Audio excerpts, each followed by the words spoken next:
നമ്മുടെ ഉള്ളിൽ നിന്ന് ഗിൽറ്റ് എങ്ങനെയാണ് ഒഴിവാക്കാൻ പറ്റുന്നത്? നമ്മൾ ആ ഗിൽറ്റ് ഉള്ളത് കൊണ്ട് തന്നെ ഭയങ്കര വിഷമിച്ചാണ് ജീവിക്കുന്നത്. അതുള്ളത് കൊണ്ട് എപ്പോഴും ഭയങ്കര വിഷമമാണ്. നമുക്ക് മറ്റുള്ളവർക്ക് മാപ്പ് കൊടുക്കാൻ പറ്റുന്നില്ല, അല്ലെങ്കിൽ നമുക്ക് നമ്മളോട് തന്നെ ക്ഷമിക്കാനായിട്ട് പറ്റുന്നില്ല. നമ്മൾ പണ്ട് ചെയ്ത എന്തോ തെറ്റായിപ്പോയി, അപ്പോൾ എൻ്റെ ലൈഫ് ഇങ്ങനെ പോയി, ഇനി എനിക്ക് സന്തോഷത്തിൽ ജീവിക്കാൻ പറ്റൂല, അങ്ങനെ വിഷമിച്ച് ജീവിക്കുന്ന ഒരുപാട് ആളുകളുണ്ട്. പക്ഷേ ഇന്നത്തെ നമ്മളുടെ വീഡിയോ ചെയ്തിട്ടുള്ളത് ഒരു സബ്സ്ക്രൈബറിന് വേണ്ടിയിട്ടാണ്. എൻ്റെ മുന്നത്തെ വീഡിയോയിൽ സബ്സ്ക്രൈബർ ഒരു കമൻറ്റ് ഇട്ടിട്ടുണ്ടായിരുന്നു. അത് ഞാൻ സ്ക്രീൻഷോട്ടായിട്ട് ഇവിടെ കൊടുത്തേക്കാം. അതായത് ഗിൽറ്റ് ഇല്ലാതെ എങ്ങനെ ജീവിക്കാൻ പറ്റും, മറ്റുള്ളവരോടൊക്കെ ഫോർഗീവ് ചെയ്യാൻ പറ്റി, എനിക്ക് എന്നോട് തന്നെ ഫോർഗീവ് ചെയ്യാൻ പറ്റുന്നില്ലെന്നുള്ളത്. അപ്പോൾ അതിന് വേണ്ടിയിട്ട് നമ്മളുടെ ഓരോ സബ്സ്ക്രൈബേഴ്സിനെയും വാല്യൂ ചെയ്യുന്നു, അവരുടെ കമൻസിനെ റെസ്പെക്റ്റ് ചെയ്യുന്നു. അതുകൊണ്ടാണ് നമ്മളിന്ന് സെപ്പറേറ്റ് വീഡിയോ ചെയ്യുന്നത്. നമുക്ക് എങ്ങനെയാണ് ഗിൽറ്റ് ഉണ്ടാകുന്നത്? എല്ലാ മനുഷ്യന്മാർക്കും ചെറിയ തോതിലൊക്കെ ഗിൽറ്റ് ഉണ്ടാകാറുണ്ട്. കുറച്ച് ചെറിയ തോതിലുള്ള ഗിൽറ്റ് നല്ലതാണ്. ഗിൽറ്റ് നമുക്ക് രണ്ട് തരത്തിൽ പറയാം: ഹെൽത്തി ആയിട്ടുള്ള ഗിൽറ്റും അൺഹെൽത്തി ആയിട്ടുള്ള ഗിൽറ്റും. ഹെൽത്തി ആയിട്ടുള്ള ഗിൽറ്റ് എന്ന് പറയുന്നത് പണ്ടെന്തോ തെറ്റായിട്ട് സംഭവിച്ചു, അത് നമുക്ക് മനസ്സിലായി, അപ്പോൾ അതിൽ നിന്ന് നമ്മൾ ലേൺ ചെയ്തിട്ട് നമ്മൾ ഗ്രോ ചെയ്യാൻ പോവുകയാണ്. അപ്പോൾ അങ്ങനത്തെ കേസിൽ നമ്മൾ ഗ്രോ ചെയ്യാൻ ഹെൽപ്പ് ചെയ്തത് ആ ഗിൽറ്റ് ആയതുകൊണ്ട് അത് ഹെൽത്തി ഗിൽറ്റാണ്. അൺഹെൽത്തി ഗിൽറ്റ് എന്ന് പറയുന്നത് നമുക്കത് മനസ്സിലായിട്ടുണ്ടെങ്കിൽ നമ്മൾ ഇപ്പോഴും ജീവിക്കുന്നത് അയ്യോ ഞാൻ തെറ്റ് ചെയ്തു, നമ്മളെപ്പോഴും പെയിനിലാണ് ജീവിക്കുന്നത്. അതാണ് അൺഹെൽത്തി ആയിട്ടുള്ളത്. അപ്പോൾ അൺഹെൽത്തി ആയിട്ടുള്ള ഗിൽറ്റിനെ നമ്മൾ ഹെൽത്തി ആക്കാനായിട്ട് എന്ത് ചെയ്യണം? അതിൽ നിന്ന് പാഠങ്ങൾ ഉൾക്കൊണ്ടുകൊണ്ട് അതിൽ നിന്ന് ലേൺ ചെയ്യുക, അതിനെ വിട്ട് കളയുക, നമ്മൾ ഗ്രോ ചെയ്യുക എന്നുള്ളതാണ്.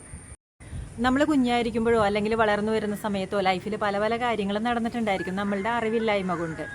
നമ്മൾ ഓരോ വ്യക്തിയും ഓരോ നിമിഷത്തിലും ഓരോ കാര്യങ്ങൾ ചെയ്യുന്നത് ആ ഒരു സമയത്ത് നമ്മളുടെ അവെയർനെസ്സും നമ്മളുടെ ഒരു അറിവൊക്കെ വെച്ചിട്ട് ഏറ്റവും ബെസ്റ്റായിട്ടുള്ള കാര്യങ്ങളാണ് നമ്മളെപ്പോഴും ചെയ്തുകൊണ്ടിരിക്കുന്നത്. നമ്മൾ കുഞ്ഞിലെ ചില കാര്യങ്ങൾ ശരിയാണെന്ന് വിചാരിച്ചിട്ടുണ്ടായിരുന്നു, പക്ഷേ വലുതാകുമ്പോഴാണ് നമുക്ക് മനസ്സിലാവുന്നത് അത് തെറ്റാണെന്നുള്ളത്. അതായത് നമ്മൾ വലുതായപ്പോൾ നമ്മളുടെ ജീവിത എക്സ്പീരിയൻസിൽ നിന്നാണ് നമുക്കത് തെറ്റാണെന്ന് മനസ്സിലാവുന്നത്. ഇനി ചെറുപ്പത്തിൽ നമ്മൾ ചില കാര്യങ്ങൾ തെറ്റാണെന്ന് വിചാരിച്ചിട്ടുണ്ടായിരിക്കും, പക്ഷേ വലുതാകുമ്പോഴായിരിക്കും അത് ശരിയാണെന്ന് മനസ്സിലാവുന്നത്. ഇങ്ങനെ എല്ലാവരുടെയും ലൈഫിൽ സംഭവിക്കാറുണ്ട്. അതായത് ഓരോ മനുഷ്യനും ജീവിക്കുന്നത്, നല്ല മനുഷ്യന്മാരായാലും മോശം മനുഷ്യന്മാരായാലും, അവരൊക്കെ ആ ജീവിതത്തിൻ്റെ ആ ഒരു പെർട്ടിക്കുലർ മൊമെൻറ്റിൽ ആ നിമിഷത്തിലുള്ള അവരുടെ അറിവ്, അവർക്കറിയാവുന്നത്, മറ്റുള്ളവർ പറഞ്ഞു തന്നിട്ടുള്ളത്, അവരുടെ ഒരു ധൈര്യം, ചില കാര്യങ്ങൾ അവർക്ക് ചെയ്യണം എന്നുണ്ടായിരിക്കും, പക്ഷെ അവർ വേറെ ആരെങ്കിലും പറയുന്നതായിരിക്കും കേട്ടിട്ടുണ്ടാവുന്നത്. അതായത് അവർക്ക് ധൈര്യം ഇല്ലാത്തത് കൊണ്ട് വേറൊരാളെ ഡിപ്പെൻഡ് ചെയ്തിട്ട് അന്നേരം ചെയ്യുന്നതും അവരുടെ ഏറ്റവും ബെസ്റ്റാണ് അവരാ ചെയ്യുന്നത്.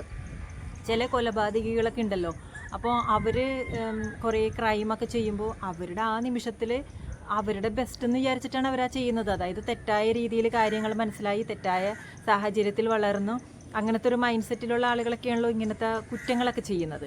പക്ഷെ അവർക്കും അവരുടേതായ കഥകളുണ്ടായിരിക്കും. പക്ഷേ ആ കൊലപാതകി കുറേ നാൾ കഴിയുമ്പോൾ ചിലപ്പോൾ അവർ ട്രാൻസ്ഫോമൊക്കെ ചെയ്തിട്ട് നല്ല വ്യക്തികളായിട്ടൊക്കെ ജീവിക്കുന്നത് നമ്മൾ കണ്ടിട്ടുണ്ട്. ചില ആളുകൾ പണ്ട് ഞാൻ തെറ്റ് ചെയ്തല്ലോ എന്ന് വിചാരിച്ച് വിഷമിച്ച് ജീവിക്കുന്നവരുണ്ട്. അപ്പോൾ ഞാൻ ജസ്റ്റ് കൊലപാതക കഥകളൊക്കെ പറഞ്ഞത് എന്താണെന്ന് വെച്ചാൽ, നമ്മൾ വലിയ കൊലപാതകവും അങ്ങനത്തെ സാധനങ്ങളൊന്നും നമ്മൾ ലൈഫിൽ ചെയ്തിട്ടില്ലല്ലോ. നമ്മൾ കുഞ്ഞു കാര്യങ്ങൾ വരെയും ഭയങ്കര ഗിൽട്ടായിട്ട് ഞാൻ തെറ്റ് ചെയ്തു എന്നൊക്കെ വിചാരിച്ച് ജീവിച്ചു പോകുന്ന ഒരുപാട് പേരുണ്ട്. ഭയങ്കര ക്രൈം ചെയ്യുന്ന ആളുകൾ വരെയും മാനസാന്തരപ്പെട്ടിട്ട് നല്ലവരായിട്ട് ജീവിക്കുന്നുണ്ട്. അപ്പം നമുക്കും ഈസിയാണ് ആ ഗിൽറ്റിൽ നിന്ന് രക്ഷപ്പെടുന്നത്. ഏത് മനുഷ്യനും ഈസിയാണ്. ഈസി ആവണം എന്നുണ്ടെങ്കിൽ ആദ്യം നമുക്ക് തന്നെ ആ ഒരു അവെയർനെസ് ഉണ്ടായിരിക്കണം. എൻ്റെ ഉള്ളിലുള്ള ഫീലിംഗ് എന്താണ്? ചിലർക്ക് അവരുടെ മൈൻഡിൽ എന്ത് ഫീലിംഗ് ആണെന്ന് പോലും അറിഞ്ഞുകൂടാത്ത ഒരുപാട് പേരുണ്ട്. എന്ത് ഫീലിംഗ് ആണ്, നല്ലതാണോ ചീത്തയാണോ? ചില ആളുകൾ അയ്യോ ഞാൻ കൊള്ളില്ല എന്ന് വിചാരിച്ചിട്ടായിരിക്കും അവർ ജീവിക്കുന്നത്. പക്ഷേ ഓരോരുത്തരും അവരവരുടെ ഉള്ളിലുള്ള ഫീലിംഗ് ഐഡൻറ്റിഫൈ ചെയ്യുക. അതായത് നിങ്ങൾ ആദ്യം തന്നെ ചെയ്യേണ്ടത് ഗിൽറ്റ് ഐഡൻറ്റിഫൈ ചെയ്യുക. ആ ഗിൽറ്റ് നിങ്ങൾക്ക് എങ്ങനെയാണ് ഫീൽ ചെയ്യുന്നത്? നിങ്ങളുടെ ശരീരത്തിലാണോ ഫീൽ ചെയ്യുന്നത്? എന്തൊക്കെയാണ് നിങ്ങൾക്ക് ഇമോഷൻസ് വരുന്നത്? നിങ്ങളുടെ തോട്ട് പ്രോസസ്സ് എന്തൊക്കെയാണ്? ഇതിനെക്കുറിച്ച് നിങ്ങൾക്ക് ക്ലാരിറ്റി ഒന്നും ഇല്ലെങ്കിൽ നിങ്ങളൊരു പേപ്പറിൽ എഴുതി നോക്കാം നിങ്ങളുടെ ഇമോഷൻസ് എന്തൊക്കെയാണ്. അപ്പോൾ നിങ്ങൾക്ക് ആ ഗിൽറ്റിനെ കുറിച്ചിട്ട് ഒരു ക്ലാരിറ്റി വരും. അപ്പോൾ അതെന്താണെന്ന് മനസ്സിലായി കഴിഞ്ഞാൽ അത് പണ്ടെപ്പോഴോ കഴിഞ്ഞു പോയ കാര്യങ്ങളായിരിക്കും. ഇനി വരാനിരിക്കുന്ന കാര്യത്തിനെ കുറിച്ചിട്ടൊന്നും ആയിരിക്കില്ലല്ലോ ഗിൽറ്റ്, പണ്ടെപ്പോഴോ കഴിഞ്ഞു പോയിട്ടുള്ളതാണ്. അപ്പോൾ അന്നത്തെ ഒരു അറിവ് വെച്ചിട്ട് നമ്മൾ ബെസ്റ്റ് ചെയ്തു, പക്ഷേ അത് ബെസ്റ്റ് ആയിരുന്നില്ല എന്നുള്ളത് ഇപ്പോഴാണ് നമ്മൾ റിയലൈസ് ചെയ്യുന്നത്. പക്ഷെ പണ്ട് ചെയ്ത സമയത്ത് നമ്മളത് ശരിയാണെന്ന് വിചാരിച്ചിട്ടാണ് ചെയ്തിട്ടുള്ളത്, അല്ലെങ്കിൽ വേറൊരു ഓപ്ഷൻ ഇല്ലാത്തതുകൊണ്ടാണ്, നമ്മളുടെ നിവൃത്തികേട് കൊണ്ടായിരിക്കും. അപ്പം മനഃപൂർവ്വം ഒരാൾ ഉപദ്രവിക്കുക എന്ന് വിചാരിച്ചിട്ട് നമ്മൾ ചെയ്തതൊന്നും അല്ലായിരിക്കും. അപ്പോൾ നമ്മൾ ആദ്യം തന്നെ അവെയർനെസ്സാണ് നമുക്ക് വേണ്ടത്. ആ അവെയർനെസ് വന്നു കഴിഞ്ഞിട്ടുണ്ടെങ്കിൽ നമ്മൾ ഇങ്ങനത്തെ കാര്യം സംഭവിച്ചു പോയി, പാസ്റ്റിനെ നമുക്ക് എന്തായാലും കറക്റ്റ് ചെയ്യാനായിട്ട് പറ്റില്ല. അപ്പോൾ ആ ഒരു സാധനം നമ്മളുടെ മനസ്സിലിട്ടുകൊണ്ട് കിടന്നിട്ടുണ്ടെങ്കിൽ നമുക്കാണ് അതിൻ്റെ ഒരു ബുദ്ധിമുട്ടുണ്ടാകുന്നത്. ഓരോ ദിവസം ചെല്ലും തോറും നമുക്ക് ഭാരം കൂടി വരുന്നത് പോലെ തോന്നും. പിന്നെ നമുക്ക് ഡെയിലി ആക്ടിവിറ്റീസ്, നമ്മൾ ചെയ്യേണ്ട പല കാര്യങ്ങളും നമുക്ക് ചെയ്യാനുള്ള കഴിവ് പോലും ഇല്ലാത്ത അവസ്ഥയിലോട്ട് നമ്മൾ പോകും. നമ്മൾ നശിഞ്ഞു പോകുന്നൊരവസ്ഥയിലോട്ടായിരിക്കും വരുന്നത്. സോ അതിൽ നിന്ന് നമുക്ക് രക്ഷപ്പെടണമെങ്കിൽ നമ്മളുടെ ലൈഫിൽ സംഭവിച്ച കാര്യങ്ങൾ എന്താണെന്നുള്ളത് നമ്മൾ ഒരു സെൽഫ് അവെയർ ആയിട്ടിരിക്കുക. ഇനി നമുക്ക് അവിടെ പഴയ കാര്യങ്ങൾ ശരിയാവാൻ എന്തെങ്കിലും ചെയ്യാൻ പറ്റുമെങ്കിൽ നമുക്കത് ശരിയാകാനുള്ള ആക്ഷൻസ് എടുക്കാം. അല്ലെങ്കിൽ അതിൽ നിന്ന് നമ്മൾ ലേൺ ചെയ്യുക. എന്താണ് ഈ ഗിൽറ്റ് എന്നെ പഠിപ്പിച്ചത്, എന്താണ് ആ ലെസൺസ് മാത്രം എടുത്തിട്ട് ബാക്കി കാര്യങ്ങളൊക്കെ നമ്മൾ ഫോർഗെറ്റ് ചെയ്യുക, അത് റിലീസ് ചെയ്യുക. അപ്പോൾ ഈ ഗിൽറ്റുമായി ബന്ധപ്പെട്ടിട്ടാണ് നമ്മൾ ഫോർഗീവ്നെസ് ചെയ്യാറുള്ളത്. അപ്പോൾ വേറൊരാളോട് നമ്മളൊരു തെറ്റ് ചെയ്തു തോന്നിയായിരിക്കും. അപ്പോൾ നമ്മളവിടെ നമ്മൾ തെറ്റ് ചെയ്തിട്ടുണ്ടെങ്കിൽ അത് നമ്മളുടെ മിസ്റ്റേക്കാണല്ലോ. അപ്പോൾ നമ്മൾ ശരിക്കും നമ്മൾക്കാണ് ഫോർഗീവ് ചെയ്യേണ്ടത്.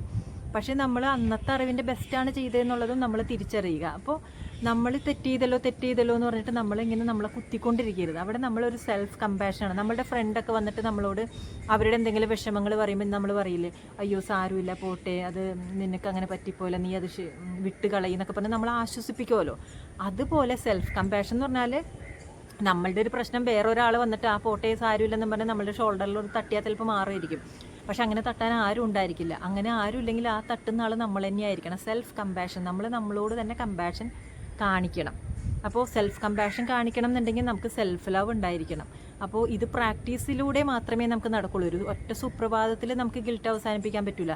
ചിലപ്പോൾ നിങ്ങളുടെ പ്രശ്നങ്ങൾ എന്ന് പറഞ്ഞിട്ടുണ്ടെങ്കിൽ ഞാൻ ശ്രമിച്ചു പറ്റുന്നില്ല. പക്ഷേ ഇതൊരു സ്ലോ പ്രോസസ്സാണ്. നമ്മൾ ഓരോ ദിവസവും ഒരു 1% എങ്കിലും ചെയ്ത് പതുക്കെ നമുക്കതിൽ നിന്ന് പൂർണ്ണമായിട്ടും നമുക്ക് മാറ്റിയെടുക്കാനായിട്ട് പറ്റുന്നതാണ്. നമുക്ക് ഇതിന് വേണ്ടിയിട്ട് നമുക്ക് അഫർമേഷൻസ് പറയാൻ പറ്റും. നമ്മൾ അഫർമേഷൻസ് പറയാൻ ഈ സെൽഫ് കമ്പാഷനാണല്ലോ നമ്മളവിടെ ചെയ്യുന്നത്, സെൽഫ് ലവ് ആണല്ലോ ചെയ്യുന്നത്. അപ്പോൾ ഇതിന് ഏറ്റവും നല്ല ബെസ്റ്റ് മെത്തേഡ് എന്ന് പറയുന്നത് നമ്മൾ കണ്ണാടിയുടെ മുന്നിൽ നിന്ന് കണ്ണിലോട്ട് നോക്കിയിട്ട് നമ്മളോട് തന്നെ സംസാരിക്കുക. പണ്ട് നിനക്ക് അങ്ങനെ സംഭവിച്ചു, അത് നിൻ്റെ അറിവില്ലാത്തത് കൊണ്ടായിരിക്കാം. കാര്യങ്ങളൊക്കെ പറഞ്ഞു തരാനോ ഒരാളുണ്ടെങ്കിൽ, കാര്യങ്ങൾ പറഞ്ഞ് മനസ്സിലാക്കാനോ അല്ലെങ്കിൽ സോൾവ് ചെയ്യാനോ ആ ഒരു പെർട്ടിക്കുലർ സിറ്റുവേഷൻ ഏത് രീതിയിലാണെങ്കിലാണ് നല്ലതാവുന്നത്, അത് നമുക്ക് അതിനെക്കുറിച്ച് അവയർനെസ് ഉണ്ടെങ്കിൽ അല്ലെങ്കിൽ ആരെങ്കിലും പറഞ്ഞു തന്നിരുന്നെങ്കിൽ നമ്മളത് ചെയ്യുമായിരുന്നു. അപ്പോൾ നമ്മളവിടെ ചെയ്യേണ്ടത് പണ്ടത്തെ കാര്യമല്ലേ. അപ്പോൾ നമ്മളവിടെ ചെയ്യേണ്ടത് ഫോർഗീവ്നെസ് ആണ്. അപ്പോൾ അതുമായി ബന്ധപ്പെട്ടിട്ട് കുറേ ആളുകളുണ്ടായിരിക്കും. ചിലപ്പോൾ നമ്മളോട് തെറ്റായിട്ട് ചെയ്തിട്ടുള്ള ആളുകളായിരിക്കും. അപ്പോൾ നമ്മൾ അവരോടും സെൽഫ് കമ്പാഷൻ നമ്മൾ കാണിച്ചതുപോലെ നമ്മൾ അവരോടും കമ്പാഷൻ കാണിക്കുക. കാരണം ഈ ഒരാൾ മോശമായിട്ട് ബിഹേവ് ചെയ്തിട്ടുണ്ടെങ്കിൽ നമ്മളൊക്കെ എപ്പോഴും ചെയ്യുന്നത് നമ്മൾ വേഗം ജഡ്ജ്മെൻറ്റിലോട്ട് എത്തും. അതായത് അയാൾ മോശക്കാരനാണ്, അവർ ചെയ്തത് തെറ്റാണ്, അവരങ്ങനെ ചെയ്യാൻ പാടുണ്ടോ, ഇവർക്ക് വിവരമില്ല. ചിലപ്പോൾ നമ്മൾ ആ വിചാരിക്കുന്ന വ്യക്തി നല്ല പോസ്റ്റിൽ, നല്ല എഡ്യൂക്കേറ്റഡ് ആയിരിക്കും, നല്ല പോസ്റ്റിൽ ജോലി ചെയ്തൊരു വ്യക്തിയായിരിക്കും. എഡ്യൂക്കേഷനും ഇങ്ങനത്തെ ചില കൾച്ചറുമായിട്ട് ഒരു ബന്ധമില്ലെന്നുള്ളത് നമ്മൾ പല എക്സ്പീരിയൻസിൽ നിന്ന് മനസ്സിലായിട്ടുള്ളതാണ്. അപ്പോൾ നമ്മൾ മനസ്സിലാക്കുക, ഇവരുടെ ഒരു എഡ്യൂക്കേഷൻ അനുസരിച്ചിട്ട് ചില ടീച്ചർമാരുണ്ട്, ഏറ്റവും മോശമായിട്ട് ബിഹേവ് ചെയ്യുന്ന ചില ടീച്ചർമാരുണ്ട്. എല്ലാ ടീച്ചർമാരും അല്ല കേട്ടോ, എൻ്റെ സ്കൂളിലൊക്കെ ഒരുപാട് നല്ല ടീച്ചർമാരുണ്ടായിരുന്നു, അതുകൊണ്ടാണ് ഞാനിങ്ങനെ പ്രത്യേകിച്ച് എടുത്ത് പറഞ്ഞത്. അപ്പോൾ ചില ടീച്ചർമാരുണ്ട്, അവർ റോങ് ആയിട്ടൊക്കെ ചെയ്യുമ്പോൾ നമ്മൾ വിചാരിക്കും, അയ്യോ എന്നാലും ഇവരൊരു ടീച്ചറല്ലേ, ഇവരിങ്ങനെ ചെയ്യാൻ പാടുണ്ടോയെന്ന്. നമ്മളങ്ങനെ വിചാരിക്കരുത്. എല്ലാ മനുഷ്യന്മാർക്കും നല്ലതും മോശമായിട്ടുള്ള എല്ലാ കാര്യങ്ങളും ഉണ്ട്. അപ്പോൾ വേറൊരാൾ തെറ്റ് ചെയ്യുന്നത് അവരുടെ അറിവില്ലായ്മ കൊണ്ടാണ്. അപ്പോൾ അവരുടെ അറിവില്ലായ്മയ്ക്ക് നമ്മൾ അവർക്ക് മാപ്പ് കൊടുക്കുക. ഇനി അവർ പറഞ്ഞ പല കാര്യങ്ങൾക്കും നമ്മളുടെ മനസ്സിൽ കുറേ മുറിവുകൾ ഉണ്ടാക്കി വെച്ചിട്ടുണ്ടെങ്കിൽ നമ്മളോട് സെൽഫ് കമ്പാഷൻ കാണിക്കുക. നമ്മൾക്ക് തന്നെ അവർ ചെയ്ത അവരുടെ തെറ്റിന് നമ്മൾ ആ വിഷമങ്ങളും പെയിനൊക്കെ നമ്മളുടെ മനസ്സിൽ കൊണ്ടു നടന്നതിന് നമുക്ക് തന്നെ ഫോർഗീവ് ചെയ്യുക. I forgive my self. അപ്പോൾ നമുക്ക് വീഡിയോ വൈൻഡപ്പ് ചെയ്യാം. എന്താണ് നമ്മൾ ഇതിൽ നിന്ന് പഠിക്കുന്നത്? ഗിൽറ്റ് എന്ന് പറയുന്നത് ഒരു നെഗറ്റീവായിട്ടുള്ളൊരു ഇമോഷനാണ്. പല കാരണങ്ങൾ കൊണ്ട് ഗിൽറ്റ് വരാം. ഗിൽറ്റ് വന്നിട്ടുണ്ടെങ്കിൽ ആ ഒരു ഇമോഷനും അതുമായി ബന്ധപ്പെട്ട ആളുകളൊക്കെ നമ്മളങ്ങ് വിട്ടുകളയുക എന്നുള്ളതാണ്. അപ്പോൾ അതിൽ നിന്ന് നമ്മൾ ലേൺ ചെയ്യുക എന്ന് പറഞ്ഞിട്ടുണ്ടെങ്കിൽ ഇങ്ങനൊരു ഇൻസിഡൻറ്റ് നടന്നതിൽ നിന്ന് നമുക്ക് എന്താണ് പഠിക്കാനുള്ളത്? ചിലപ്പോൾ നമ്മൾ ചില ആളുകളോട് നോ പറയണം എന്നുള്ളതായിരിക്കും പഠിക്കാനുള്ളത്, ചിലപ്പോൾ ബൗണ്ടറി സെറ്റ് ചെയ്യണം എന്നുള്ളതായിരിക്കും, ചിലപ്പോൾ നമുക്ക് സ്വന്തമായിട്ട് ഡിസിഷൻ വേണം എന്നായിരിക്കും, എന്തെങ്കിലും ഒരു നല്ല കാര്യം നമുക്ക് പഠിക്കാനുണ്ടായിരിക്കും. ആ ലേണിങ്സ് മാത്രം എടുത്തിട്ട് ബാക്കിയൊക്കെ നമ്മളങ്ങ് വിട്ടുകളയുക എന്നുള്ളതാണ്. അത് കൊണ്ട് നടന്നിട്ടുണ്ടെങ്കിൽ ആ നെഗറ്റീവ് ഇമോഷൻസ് അവരുടെ മനസ്സിലല്ല ഇരിക്കുന്നത്, നമ്മളുടെ മനസ്സിലാണ് ഇരിക്കുന്നത്. നമ്മൾക്കാണ് ഒരു ഹെവിനെസ് ഒക്കെ ഉള്ളിൽ തോന്നുന്നത്. അതുകൊണ്ടാണ് നമ്മളതിനെ വിട്ടുകളയുന്നത്. പിന്നെ നമ്മൾ ചില ആളുകളോട് ഫോർഗീവ് ചെയ്യുമ്പോഴേ നിങ്ങൾ വിചാരിക്കരുത്, ഫോർഗീവ് ചെയ്യുമ്പോൾ അതിൻ്റെ അർത്ഥം അവരൊക്കെ ചെയ്തത് നല്ലതാണ്, അവരപ്പോൾ ചീത്ത ചെയ്തിട്ട് അവർക്ക് ഫോർഗീവ് ചെയ്യുന്നു, അവർ ചെയ്തത് നല്ലതാണെന്ന് പ്രഖ്യാപിക്കുകയല്ലേ ചെയ്ത്. അതൊന്നുമല്ല. നമ്മൾ ഫോർഗീവ് ചെയ്യുക എന്ന് പറയുന്നത് നമ്മളുടെ സന്തോഷം, നമ്മളുടെ മനസ്സമാധാനത്തിന് വേണ്ടി, ആ നെഗറ്റീവ് ഇമോഷൻസ് നമ്മളുടെ ഉള്ളിൽ നിന്ന് റിലീസ് ചെയ്യാൻ വേണ്ടിയിട്ടാണ് നമ്മൾ ഫോർഗീവ് ചെയ്യുന്നത്.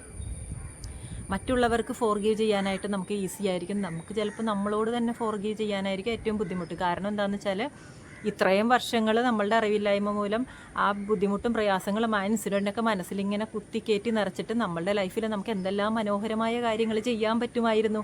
അതൊന്നും ചെയ്യാതെ എന്നാലും അവർ ചെയ്തില്ല, ഇവർ ചെയ്തില്ല, അവരോടുള്ള പല കാര്യങ്ങളും മനസ്സിലിട്ട് ഇത്രത്തോളം വർഷങ്ങൾ നമ്മളുടെ നശിപ്പിച്ചല്ലോ എന്നുള്ളതായിരിക്കും.